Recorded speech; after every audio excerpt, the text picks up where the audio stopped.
আসসালামু আলাইকুম রহমতুল্লাহ বরাকাতু। এখন যে মসজিদটি দেখতেছেন এটি মিরসরাইয়ের অন্যতম সুন্দর একটি মসজিদ। ঢাকা চট্টগ্রাম হাইওয়ের ঠাকুরদিঘি বাজারে অবস্থিত এই নান্দনিক মসজিদটিতে আজকে আমি জুমার নামাজ আদায় করেছি। এই সুন্দর মসজিদটির নাম বাইতুস সালাম জামে মসজিদ।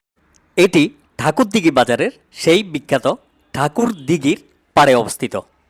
ধন্যবাদ মহান রাব্বুল আলামিনকে আজকে একটি পবিত্র দিনে অর্থাৎ শবে বরাতের দিনে আমাকে এই মসজিদে নামাজ আদায়ে তৌফিক দান করার জন্য। ঢাকা চট্টগ্রাম হাইওয়ের পাশে অবস্থিত হওয়ার কারণে আজকে দেখলাম এই মসজিদে প্রচুর পরিমাণ ঢাকা চট্টগ্রামগামী যাত্রীরা নামাজ আদায় করেন। এই মসজিদে বসে বসে আমার একটা আইডিয়া এসছে। আমি চেষ্টা করব সামনেও মিরসরাইয়ের অনেকগুলো সুন্দর সুন্দর মসজিদ আপনাদের সামনে তুলে ধরার। সে পর্যন্ত সবাই ভালো থাকবেন, সবাই সুস্থ থাকবেন। আসসালামু আলাইকুম রহমতুল্লাহ বরকাতুহু।